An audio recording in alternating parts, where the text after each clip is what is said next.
Hello, welcome students. Myself Neeru Gupta, Associate Professor, Department of Chemistry, Government MS College, Bikaner. Students BSc part 1 के first paper का हम 4th unit का first chapter alkali and alkaline earth metals या S block elements हम पढ़ रहे हैं और हमारा आज का जो टॉपिक है वो है role of alkali and alkaline earth metals in biological system. अर्थात हमारे जैविकीय प्रक्रियाओं में एल्कली और एल्कलाइन अर्थ मेटल यानी कि क्षार और क्षारीय मृदा धातुओं का क्या रोल है, हम आज इस टॉपिक पर चर्चा करेंगे। हमने एल्कली और एल्कलाइन अर्थ मेटल्स की प्रॉपर्टीज़ उनके इंट्रोडक्शन में काफ़ी अच्छे से पढ़ी हैं। सभी एलिमेंट्स नहीं, लेकिन मोस्टली अगर हम कहें कि सोडियम, पोटेशियम, मैग्नीशियम और कैल्शियम, ये वो 4 मुख्य तत्व हैं जो हमारे लिविंग सिस्टम या बायोलॉजिकल प्रोसेसेस से सीधे तौर पर जुड़े हैं। सोडियम की अगर हम बात करें तो ये बाह्य कोशिकीय तत्व है और पोटेशियम अंतर कोशिकीय मोनोवैलेंट कैटायन के रूप में शरीर में उपस्थित होता है। सभी कैटायंस हमारे जितने भी बायोलॉजिकल प्रोसेस हैं, जैसे मुख्य रूप से सेल मेम्ब्रेन्स का स्टेबलाइजेशन यानी कोशिकीय झिल्ली का स्थायित्व, एंजाइम्स की रिएक्शंस, पॉलीन्यूक्लियोटाइड्स यानी कि डीएनए और आरएनए का कन्फर्मेशन जिनमें इलेक्ट्रोस्टैटिक इंटरैक्शन या ऑस्मोटिक इफेक्ट्स काम करते हैं, उन सभी में ये भाग लेते हैं। इसके अलावा न्यूक्लिक एसिड्स यानी कि जो हमारे न्यूक्लिक एसिड्स बॉडी में होते हैं वो पॉलीअनायंस होते हैं और उनको स्टेबल करने के लिए या उनका इलेक्ट्रोस्टैटिक रिपल्शन कंपेल करने के लिए या उनके स्टेबलाइजिंग इफेक्ट के लिए ये चार्ज्ड कैटायंस उनके साथ रिएक्ट करते हैं। एल्कली और एल्कलाइन अर्थ मेटल्स की जो बाइंडिंग है लिगेंड्स के साथ वो वीक होती है, लेकिन उसके बावजूद ये एलैबोरेट मॉलिक्यूलर कॉन्स्ट्रक्शंस यानी कि बहुत सारी ऐसी जैविकीय कोशिकीय अभिक्रियाएं होती हैं जिसमें अणु जुड़ते हैं या बढ़ते हैं, उनमें ये काम लेते हैं। सबसे पहले हम बात करेंगे कैल्शियम की। कैल्शियम एक बहुत इम्पॉर्टेंट आयन है जिसकी शरीर को आवश्यकता होती है। इसका रोल मैमेलियन बोन्स में या मिनरलाइज्ड टिश्यू में सबसे पहले देखा गया था जब इसकी डिस्कवरी हुई थी एलिमेंट की 1808 में, जो डेवी ने की थी। कैल्शियम बहुत सारे प्रोसेस में, बहुत सारी प्रक्रियाओं में काम में आता है। कैल्शियम आयन आज हम अगर इसकी उपयोगिता की बात करें तो हम ये कह सकते हैं कि ये हमारे अंतर कोशिकीय मैसेंजर सिस्टम का एक मुख्य भाग है, जिससे में कि बहुत सारे बायोलॉजिकल प्रोसेस या जैविक प्रक्रियाएं जैसे कि बोन फॉर्मेशन है, मसल कॉन्ट्रैक्शन है या ब्लड क्लॉटिंग है, वो इसके द्वारा ही पूरी की जाती हैं। ये सभी एलिमेंट्स ये सभी एनिमल्स और मैन यानी लिविंग ऑर्गेनिज्म में क्रिटिकल एलिमेंट के रूप में उपस्थित होता है। इसका प्राइमरी डाइटरी सोर्स यानी कि ये हमें कहाँ से मिलता है वो मुख्य है दूध, जिसमें कि 65 से 76% तक कैल्शियम पाया जाता है। इसके अलावा मीट, फिश, एग्स और कुछ नॉन डेयरी प्रोडक्ट्स जैसे नट्स, फ्रूट्स या बीन्स में भी कैल्शियम उपस्थित होता है। कैल्शियम की कमी से कॉमन प्रॉब्लम्स जो होती हैं वो या तो रेगुलेट जो इंटेस्टाइनल एब्जॉर्प्शन होता है उसको रेगुलेट करने के लिए जो प्रक्रिया चलती है वो इससे डिस्टर्ब हो जाती है। ह्यूमन हेल्थ प्रॉब्लम्स जैसे कि जियोकेमिकल डिस्ट्रीब्यूशन है या ह्यूमन फूड चेन है या बायो अवेलेबिलिटी है, ये सारी जो प्रक्रियाएं हैं वो अगर कैल्शियम की डेफिशिएंसी हो या एक्सेसिव कैल्शियम हो उससे ये परिवर्तित हो जाती हैं। पुअर डाइट्स जिसमें कि हम दूध कम लें या एनिमल प्रोटीन्स कम लें या दूसरी और बीमारियां जैसे कि इंटेस्टाइनल मेल एब्जॉर्प्शन हो, वहाँ कैल्शियम की डेफिशिएंसी से काफ़ी परेशानियां हो सकती है। इसके साथ ही हम ये भी देखेंगे कि यदि कैल्शियम का एक्सेस हो जाए ब्लड में तो ये कैल्शियम सेल्स द्वारा रिजेक्ट कर दिया जाता है और ये फिर बॉडी में सॉल्युबल नहीं रह पाता।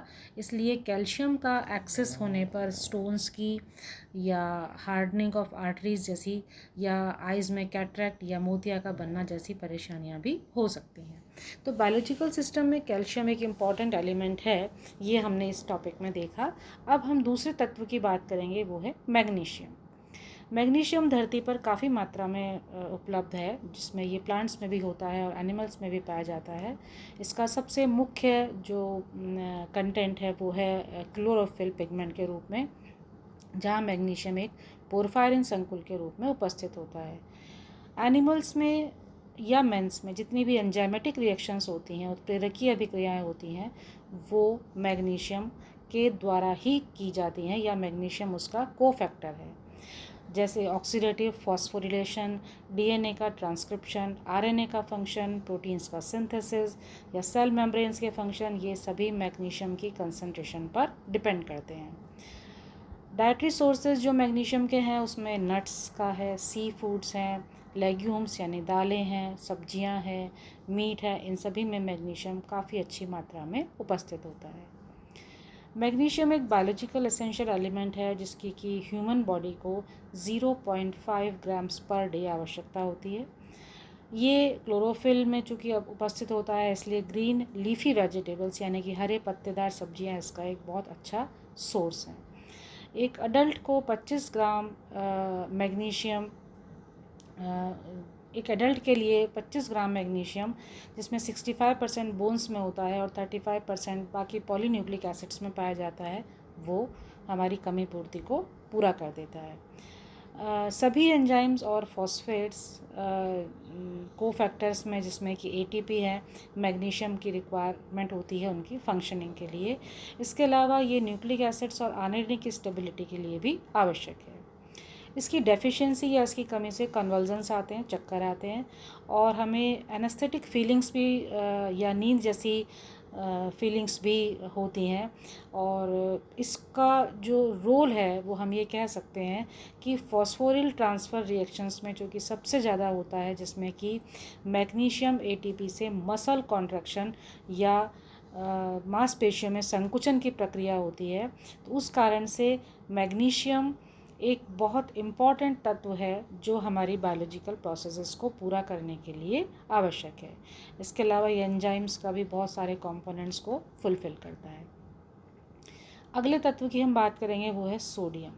सोडियम एक एक्स्ट्रा सेलुलर कैटायन यानी कि बाह्य कोशिकीय धन आयन है, जो कि एनिमल्स और मैन दोनों में उपस्थित होता है।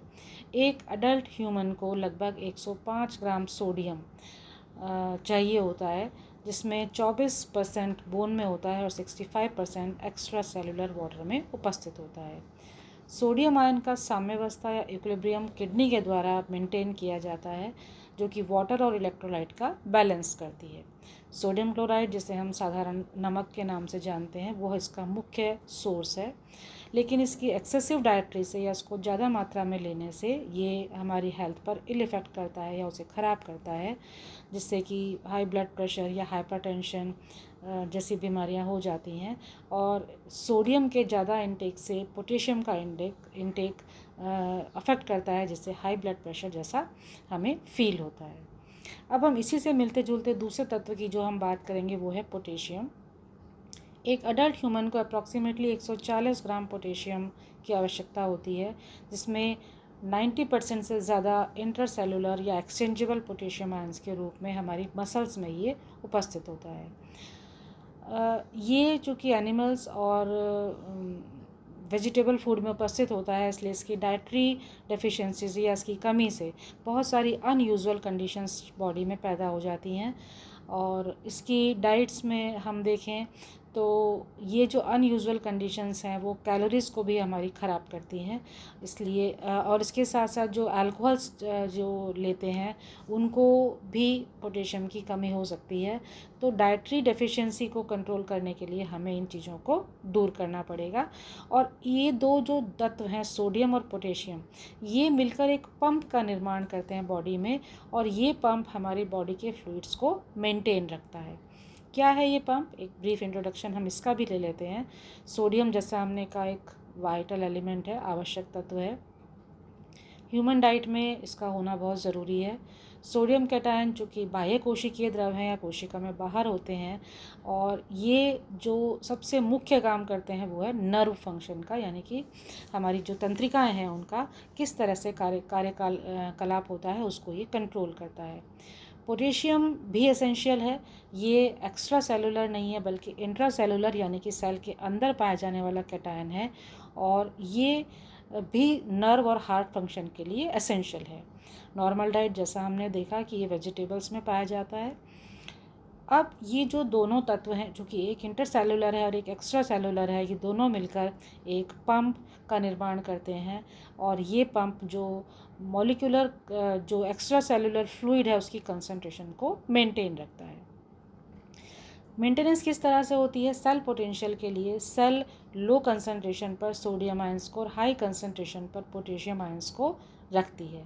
आउटसाइड सेल, यदि सेल के बाहर देखें तो यहाँ चूँकि सोडियम की कंसंट्रेशन ज़्यादा है और पोटेशियम की लो है, तो डिफ्यूज़न होता है, विसरण होता है, जिससे कि प्लाज्मा मेम्ब्रेन से ये दोनों आयंस सेल के अंदर और बाहर मूव कर जाते हैं एक पंप के थ्रू, और एक आयनिक ट्रांसपोर्ट कंडक्ट होता है इस पंप के थ्रू, जिससे कि प्लाज्मा मेम्ब्रेन कंडक्ट करवाती है, और इससे जो आयंस का बैलेंस है वो बना रहता है।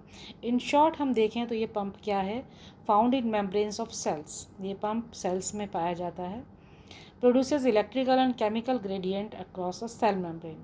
ये सेल मेम्ब्रेन के अंदर और बाहर एक इलेक्ट्रिकल और केमिकल ग्रेडियंट गुणांक को मेंटेन रखता है। It plays a very important role in nerve cell membrane. ये नाभिकीय सेल मेम्ब्रेन में भी एक मुख्य भूमिका निभाता है। ट्रांसमिशन ऑफ नर्व इम्पल्स, ये तंत्रिकीय आवेगों का ट्रांसमिशन करता है। इसका चैनल है, टनल लाइक होता है, जहाँ की ट्रांस मेम्ब्रेन प्रोटीन्स पाए जाते हैं, और ये पंप वहाँ पर एटीपेज के रूप में काम करता है। पोटेशियम आयन सेल के अंदर होते हैं और सोडियम आयन सेल्स के बाहर होते हैं। स्टूडेंट, ये सोडियम पोटेशियम पंप जो है वैसे आपके सिलेबस का मेन पार्ट नहीं है। हमें सिर्फ अल्कली और अल्कलाइन अर्थ मेटल्स का बायोलॉजिकल सिस्टम में रोल ही देखना था, लेकिन चूंकि ये इससे एक रिलेटेड पार्ट था तो मैंने आपको यहाँ पर ये भी शामिल किया है। आई होप कि आपको ये छोटा सा टॉपिक पसंद आया होगा, आपको आसान भी लगेगा। आप इसे एक बार वापस से पढ़ें, और इस टॉपिक के साथ हमारा जो एस ब्लॉक एलिमेंट का पार्ट है वो ख़त्म होता है, यानी कि यूनिट 4 का जो फर्स्ट चैप्टर है वो आज हमने इस टॉपिक के साथ समाप्त किया है। अब हम इसी यूनिट से अपना अगला टॉपिक भी स्टार्ट करेंगे, वो है पी ब्लॉक एलिमेंट्स। और तब तक के लिए आप सभी का धन्यवाद।